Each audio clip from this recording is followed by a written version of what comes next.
Hoje é dia 8 de fevereiro de 2022, são 12 horas e 8 minutos em Franca, São Paulo. Uma terça-feira. Estamos realizando o culto cristão no lar em Franca, São Paulo. E para isso optamos nesta fase pela leitura desta obra. A morte e o seu mistério.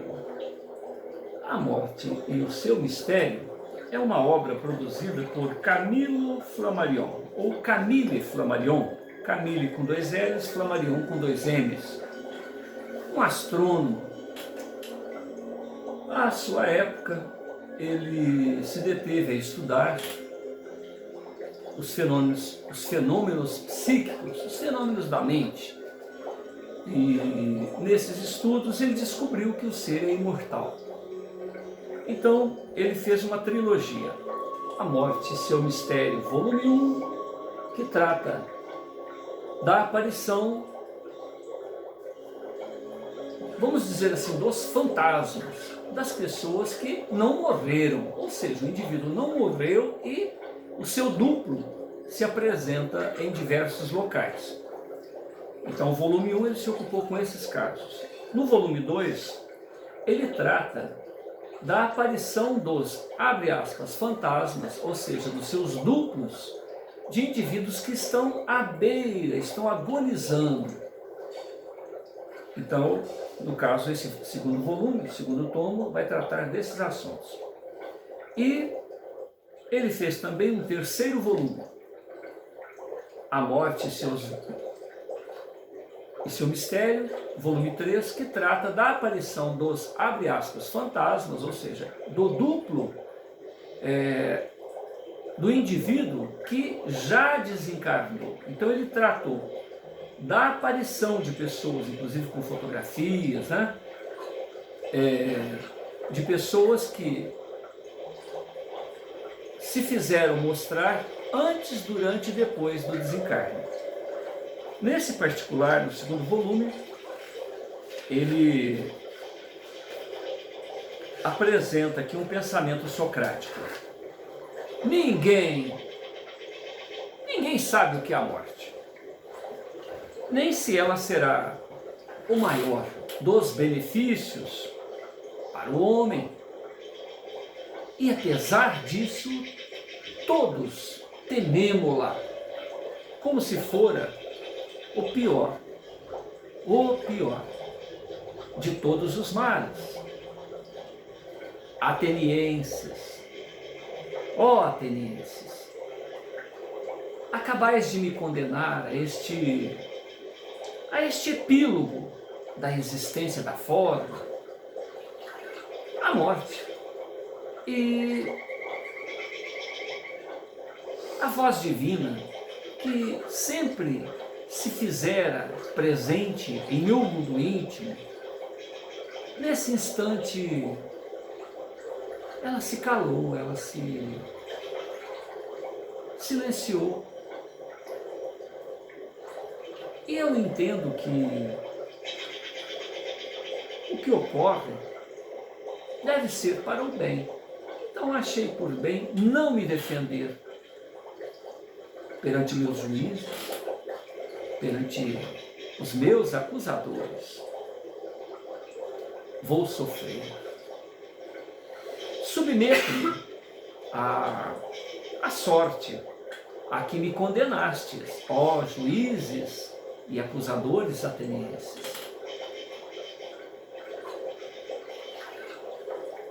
Entretanto,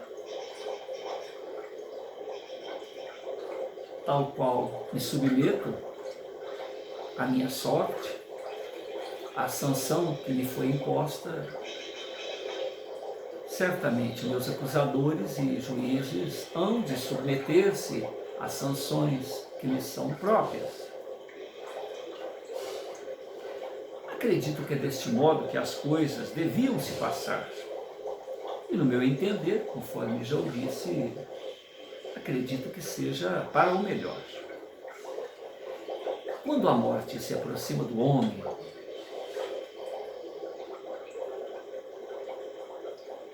o que há de mortal, de perecível, certamente desagrega-se e retorna para a natureza. Entretanto, o que nele há de imortal, de incorruptível, retira-se intacto. Nós estamos à página 79 e 80 desta obra, do segundo volume, A Morte e Seu Mistério. Acusam-me, por vezes, sobretudo certos espíritos antecipadamente convencidos, de ser difícil, nas minhas interpretações, de não afirmar com facilidade a ação dos espíritos. Peço, todavia, que não se perca de vista que o fim dos meus estudos metafísicos, os princípios severos, que não se compadecem com fogos fátuos. Se a ciência astronômica é a mais exata e o mais positivo de todos os conhecimentos humanos, deve-se à precisão de seus métodos de raciocínio, que tiveram também tão feliz influência nas ciências com as quais corrobora. A óptica, a construção de instrumentos de precisão, da física. Adquirimos o hábito de não nos satisfazermos senão com o que for demonstrado. E utilizaremos este método, aplicando-o com rigor matemático a todas as investigações. Um matemático, um astrônomo, um físico, um químico devem antes de tudo, raciocinar com precisão, rigorosamente, como máquina de calcular que não saísse do fato regulamentar.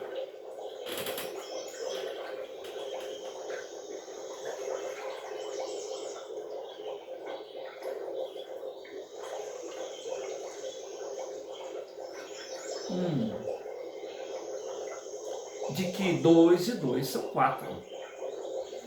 O espírito acostuma-se a isso, acostuma-se ao método, e assim é-lo comigo. A isto devemos esforçar-nos por não sair desta forma ou desta norma de conduta, a qual as ciências de observação são credoras de seu valor, de seus progressos. É inquestionavelmente este o único método de raciocínio que se poderá estabelecer as ciências psíquicas, que até o presente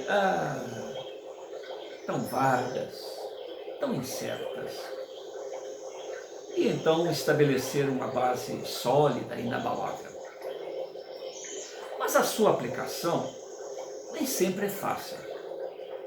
Ao menos sejamos sempre de boa fé, imparciais, conscienciosos. As duplas, ou seja, as aparições de vivos, as aparições dos moribundos e mesmo os que se já foram para outra, aparição dos mortos, foram consideradas por Schopenhauer como espécies de projeções da vontade. Ouçamo-lo um momento sobre o assunto. Palavras de Schopenhauer. Basta, escreve ele em Memórias sobre Ciências Ocultas, em Paris, em 1912, página 249. Basta que uma pessoa pense fortemente em nós para suscitar em nosso cérebro a visão de sua forma. Não apenas a título de simples imaginação, mas de tal forma que esta visão que se nos apresenta como uma uma visão corpórea, que não poderia distinguir da realidade.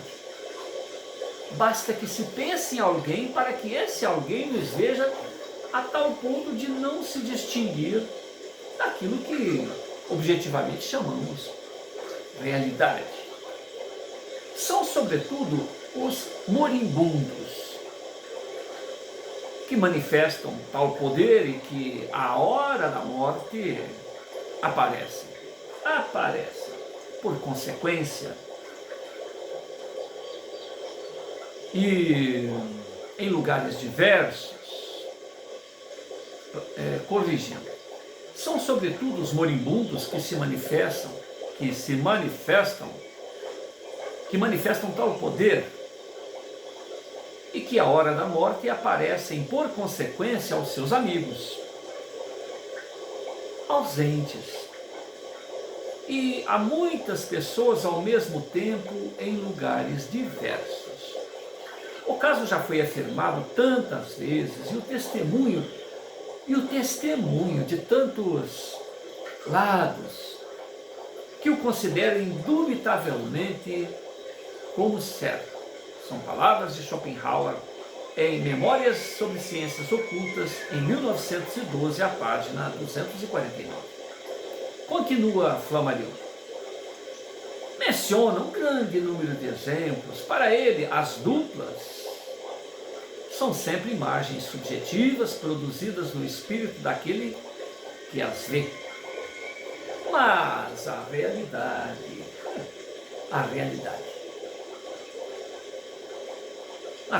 não existe. Não admite que a alma seja uma substância que possa destacar-se do corpo, quer durante a vida, quer depois da morte. Abre aspas nas palavras de Schopenhauer. É absolutamente preciso que o espiritismo seja substituído pelo idealismo. Continua Flammarion. Creio bem neste ponto. Schopenhauer labora em erro.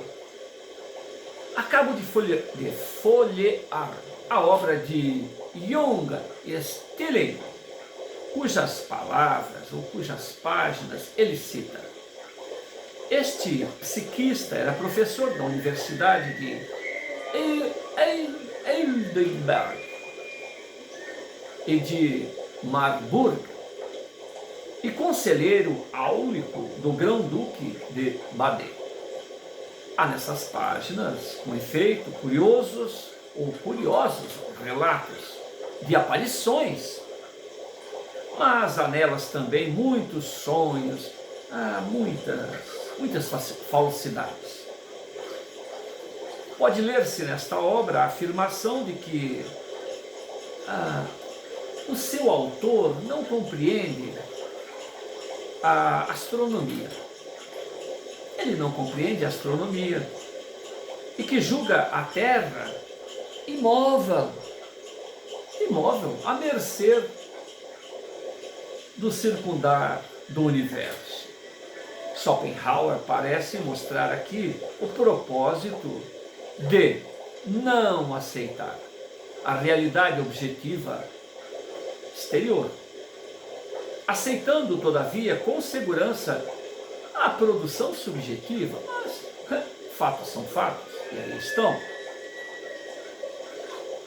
E os exemplos que cita não lhes dão razão. Assim assinala o fato relatado por Dupotet no seu, abre aspas, Tratado Completo de Magnetismo Animal, obra de 1856, a página 561. Se abrirmos esta obra, nela leremos a visita em sonho por um senhor Wilson, de Toronto, que se demonstra em duplicado numa vivenda da cidade de Hamilton, e é aí recebido por um servo a quem pede um copo d'água, encarregando o criado do quarto de exprimir o seu pesar à senhora da casa pelo fato de não o a encontrar. Era 19 de maio de 1854. Volvidos 10 dias, voltou à mesma habitação onde foi reconhecido pelos criados. Outro exemplo, menciona o redator de Theograph, que a Ausônia, aliás, em Ausônia, recebe a visita de um senhor Bailey de Filadélfia, o qual desaparece depois de lhe ter dito as seguintes palavras: uma densa nuvem se espalhou sobre o destino terrestre do homem. Fecha aspas. Encontrando no dia seguinte o mesmo indivíduo no vagão de um comboio, conversa com ele e o interlocutor termina assim a sua palestra: uma densa nuvem se espalhou sobre o destino terrestre do homem. Na maior parte dos casos, continua Flammarion, a aparição dá a impressão completa de um ser real. Ou seja, o indivíduo teve com aquele senhor que foi lá viajar de trem, falou, foi ouvido, e depois, quando o encontrou novamente no trem, repetiu as mesmas palavras, sendo ouvido igualmente como no momento anterior. Na maior parte dos casos, a aparição dá a impressão completa de um ser real, em carne e osso, ainda que seja a muitas pessoas ao mesmo tempo, e não a entidade a qual o aparecido poderia pensar, pois que na visita da senhora Hamilton foram os criados que a viram e não a dama, ausente da habitação. O problema é mais complexo do que supõe Schopenhauer, o qual, digamo-lo de passagem, nega alto e em bom som ser alemão, declarando que esta nacionalidade era desprezível até o último grau. Mas tiremos a conclusão deste capítulo sobre a dupla dos vivos. O conjunto de testemunhos que eu poderia alargar consideravelmente com uma série de documentos análogos. Aqui ele cita: vide, entre outros, Santo Agostinho, Cidade de Deus, livro 18º, capítulo 18º também. Atualmente, diante de mim, leva-nos a admitir dois gêneros de duplas. Primeiro, as que são devidas às projeções do pensamento sobre o cérebro dos percipientes, que eles são muito ou mais ou menos associados.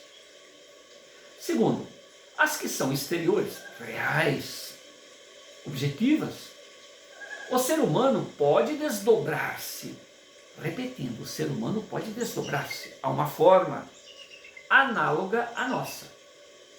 Separar-se do nosso corpo, tomar certa consistência, tornar-se visível, tangível, falar, produzir efeitos mecânicos, movimentar alguma coisa. Um dos casos que nós relatamos anteriormente, o hálito daquele indivíduo que projetou a sua dupla junto ao leito de uma senhora, ela sentiu o hálito do indivíduo.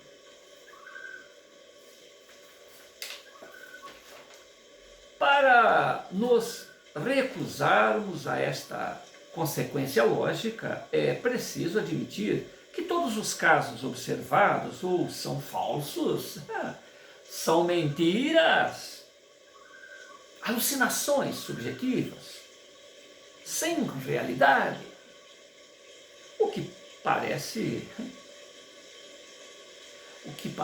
manifestamente impossível. Para responder-se que a conclusão que propomos é mais inadmissível, ainda que sua extravagância, e que em todos os casos, sendo mais fenômenos muito raros, não trazem luzes novas ao nosso conhecimento da constituição do ser humano, mas pelo contrário, são precisamente as anômalas que revelam as realidades desconhecidas, como as perturbações na ciência astronômica. Todavia, que podem ser essas duplas? Afinal, o que são essas aparições tangíveis, presenciadas por várias pessoas, de vivos, não são de mortos? Repito que, da minha parte, o que mais me desorienta é o fato de essas pessoas estarem sempre vestidas, porque nestas aparições de duplos as pessoas não estão nuas. Se admitirmos que existe no ser humano 3 elementos, o corpo material, que toda a gente conhece, a alma ou espírito pensante, associada a um corpo sutil, intermediário, como julga outrora a teologia egípcia. Parece que esse corpo sutil, etéreo, espiritual, segundo a expressão de São Paulo, não deveria ter qualquer forma. Ou antes, que se a condição da vida orgânica terrestre lhe impuseram uma forma, deveria ser a forma do corpo humano, do corpo nu, masculino e feminino. O que se opõe a isto? Por que estas manifestações de duplas não aparecem então nos corpos nus? Quem é que os veste?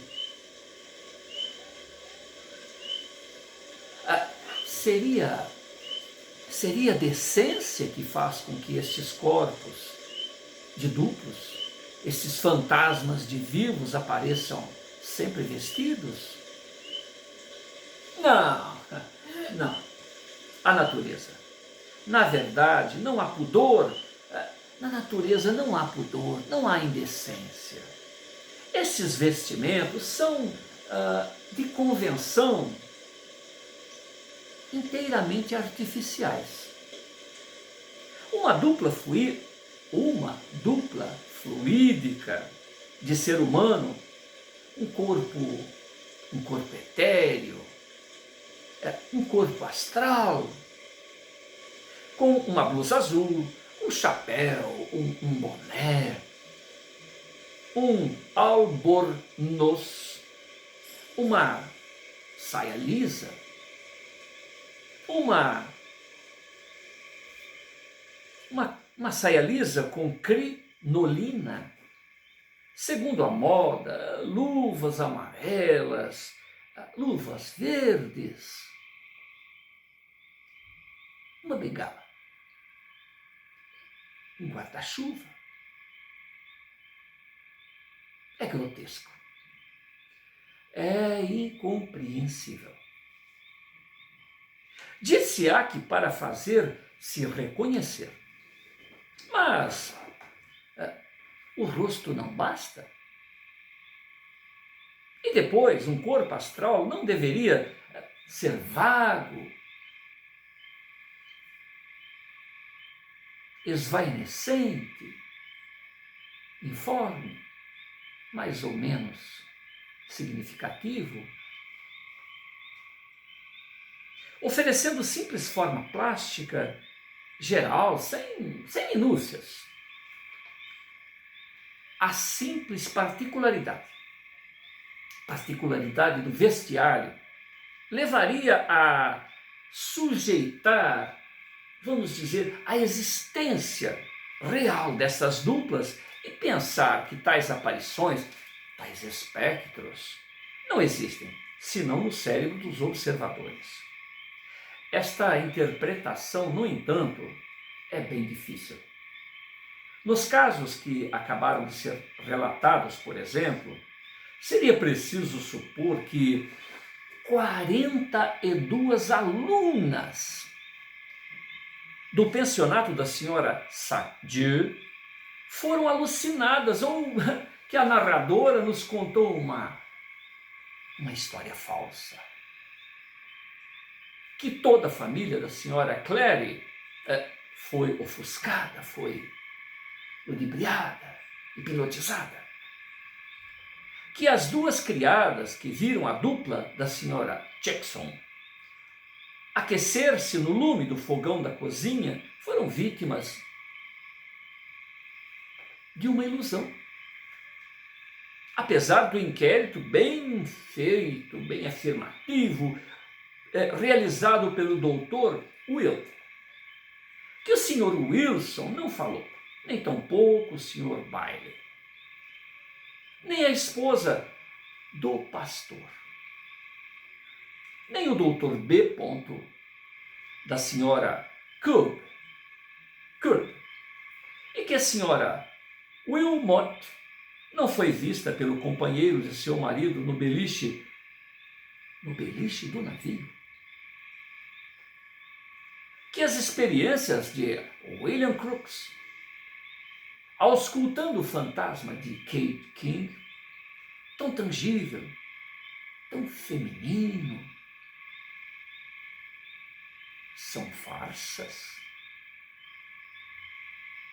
As fotos da médium ao lado da entidade em duplo são falsas. Numa palavra, rejeitar todas as observações, todos os fatos, todas as narrativas, sob palavras de honra, sob a apresentação de inquéritos por parte dos pesquisadores, sob a presença de fotos. Numa palavra, rejeitar todas as observações em virtude de não as compreendermos. Rejeitar porque não se compreende? Não é este o nosso princípio. Talvez que a sequência dos fatos que temos a examinar nos esclareça. Não desesperemos. Reunamos as observações, comparemos, analisemos, enfim, estudemos.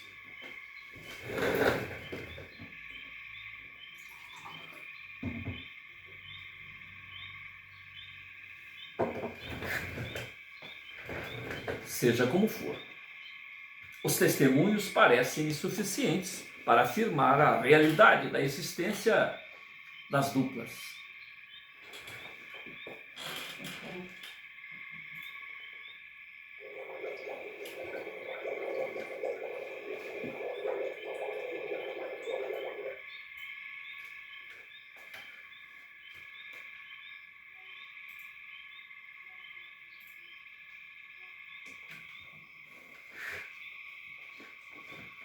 Talvez que a sequência dos fatos que temos a examinar nos esclareça. Não nos desesperemos. Reunamos as observações, comparemos, analisemos, enfim, estudemos. Seja como for, os testemunhos parecem insuficientes para afirmar a realidade das duplas. Confessemos, porém, que nos restam ainda muitos mistérios a esclarecer. Um violinista, em 1793, acaba de dar-nos um antegosto. Em certo número de sistemas filosóficos, religiosos, depois dos Rosa Cruzes, os teofilantropos, os swedenborgianos no século XVIII, até os teólogos do século XX, apresentam documentos sobre o corpo astral, o corpo mental, o corpo fluídico, as aparições que concordam com as nossas deduções atuais, as quais nenhuma novidade dão aos seus adeptos. Compreendem que o que esta obra quer estabelecer, são provas experimentais, científicas, positivas, irrecusáveis, sobre as quais a religião futura será fundada. A religião positiva da verdade. Em lugar de ser revelações que se declaram estranhas, revelações estranhas à razão, em palavras, em raciocínios metafísicos. Parece-me que se uma das múmias deitadas nos sarcófagos egípcios do Museu do Louvre ressuscitasse hoje e lesse este capítulo, nada de novo encontraria. Nada de novo encontraria no que a múmia estaria a saber. A nossa conclusão pode se resumir assim. Eis a nossa conclusão. Além dos pensamentos forma, de novo, vamos lá.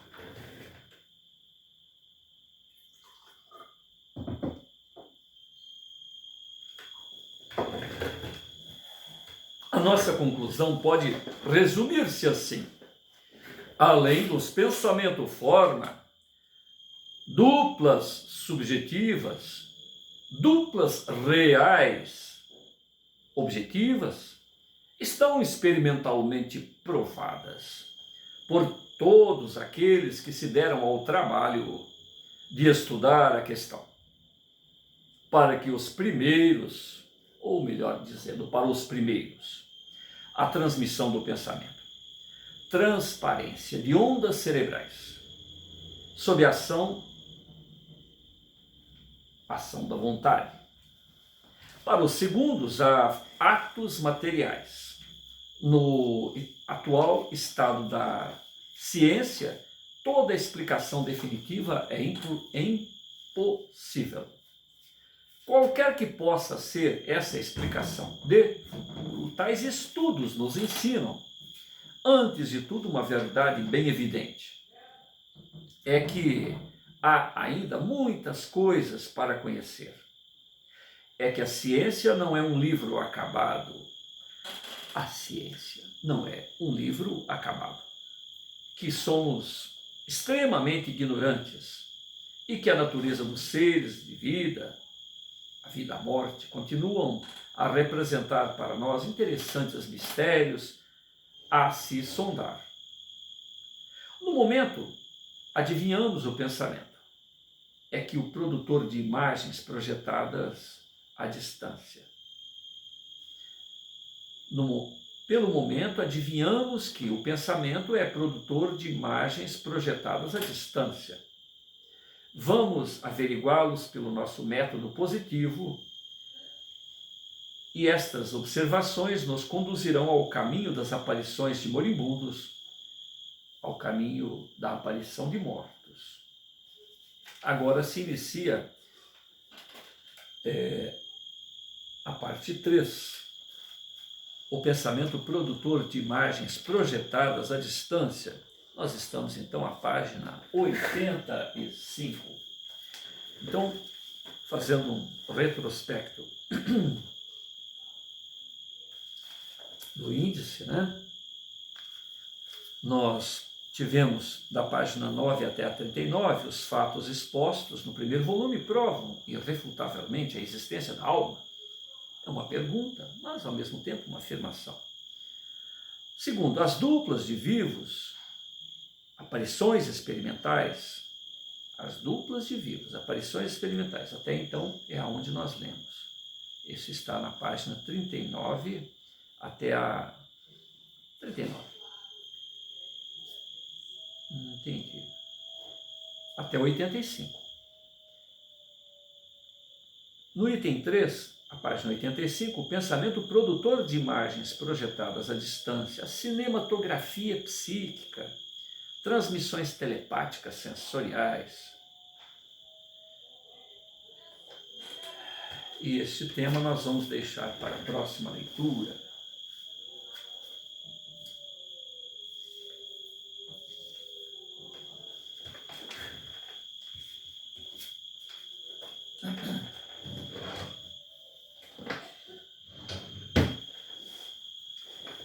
Senhor Jesus,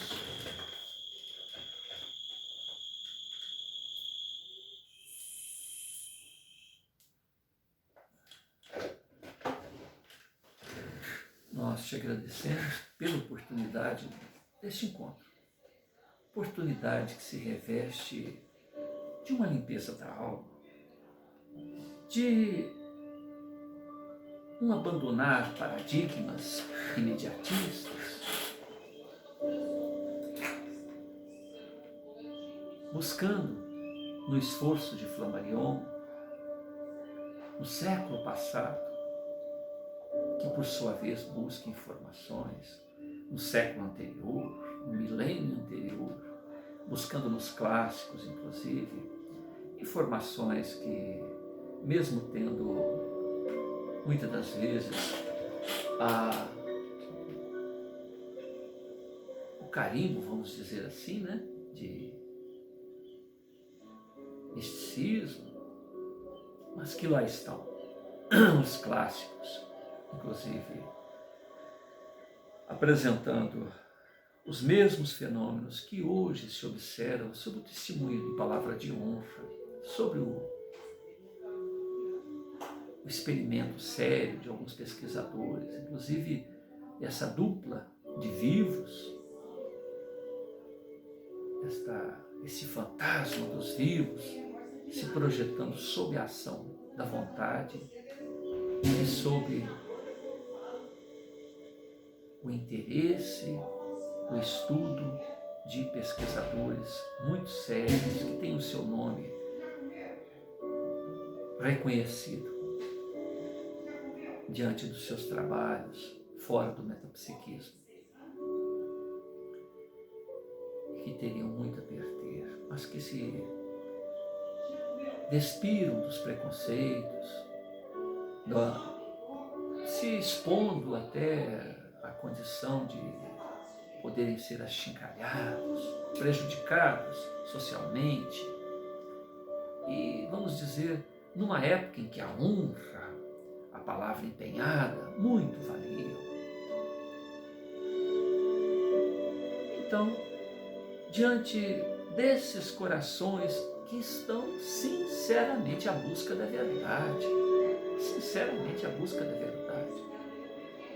nós louvamos esse esforço e agradecemos a Ti, Jesus, pelo seu esforço, por sua presença aqui na Terra, que tanto esforço, tanto desenhou para que nossos cérebros pudessem compreender a nossa filiação divina, a nossa origem divina e a nossa condição de seus tutelados, na condição de irmão mais velho, na condição de verbo criador que se fez carne, que fez acontecer as coisas aqui na Terra. Esta escola dos seres só existe pelo teu pensamento, pela tua vontade atuante, pelo teu poder, o qual nós sequer imaginamos. Em fevereiro de 2022, hoje nós temos ciência de que, além de ser o Emmanuel, o enviado, o aguardado, referido há milênios por tantos profetas, inclusive com detalhes, aquele que havia de vir restaurar e vivenciar a mensagem. E qual é esta mensagem, Senhor? Amar, tal qual nos amaste, que seremos reconhecidos pelo amar. O que é de tão importante no amor, mestre? Esse é o nosso grande desafio. E o amor, mais do que para ser compreendido, é para ele ser vivido, experimentado. O amor renúncia, o amor doação incondicional, o amor que se dá e mais se tem. Curioso isto. É aquilo que se faz sem aguardar retorno, que nos permite a condição de recebê-lo multiplicado a 10, a 100 e a 1000 por 1. Quanto esforço desses irmãos revoltos que, em nome do Mestre Nazareno, estão aí a romper as lápides de túmulos vazios e, tal qual profetizado, as pedras falarão se os homens resolverem se calar, se omitir, cometendo este crime milenar do silêncio e da omissão.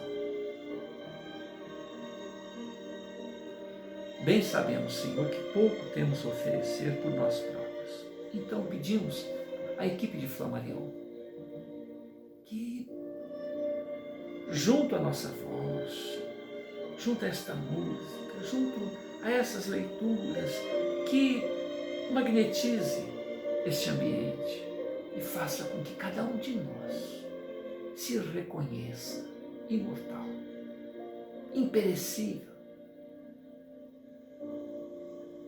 com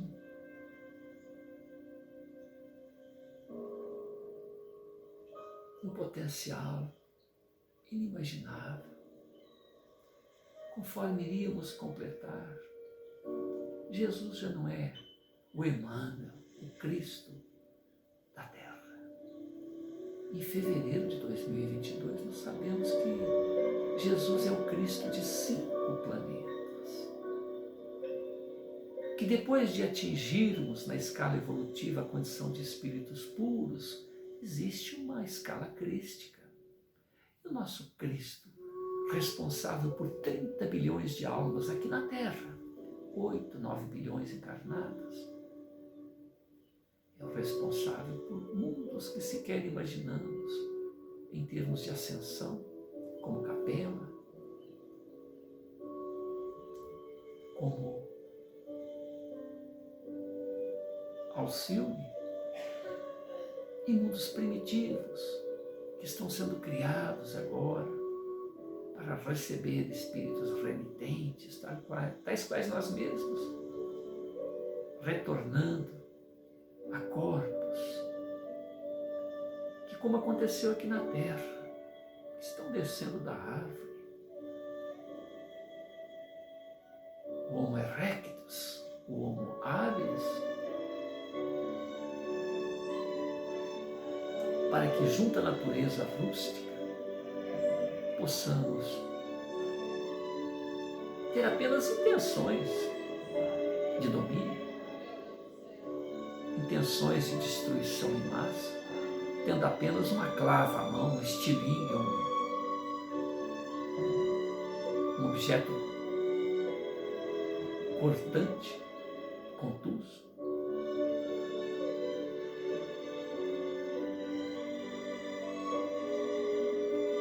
ao invés de fazermos guerras planetárias com bombas atômicas, com armas químicas, com armas biológicas, teremos apenas um pedaço de pau na mão e muita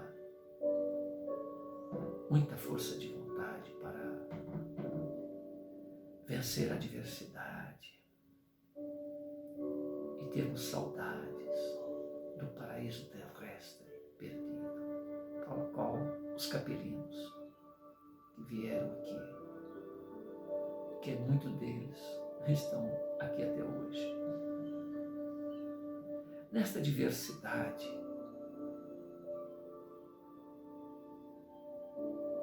nós nos encontramos, cada um de nós, diversos inclusive de nós mesmos, porque a cada segundo somos diferentes, a cada informação, a cada momento como este em que a realidade mortal nos envolve e nos faz vibrar as fibras da alma, lembrando de nossa origem, porque afinal de contas, estivemos tantas e tantas vezes no mundo espiritual. E aqui é o mundo espiritual. É o mundo da forma, mas é o mundo dos espíritos. Somos co-criadores e construímos a matéria tal qual nos interessa, tal qual nos capacitamos. Então, Senhor, diante dessas conjecturas, aqui nos colocamos sobre os seus auspícios, sobre a tua tutela, te implorando, Mestre, multiplica as vibrações deste momento, para que cada um de nós relembre a sua origem e saiba que há consequência em cada pensamento, em cada decisão, em cada vontade, em cada projeto, em cada ação, em cada conquista. E que justamente este convite ao amor que tu nos trouxestes, pessoalmente, vivenciado, exemplado, e na promessa ainda de que nenhuma de suas ovelhas se perdesse,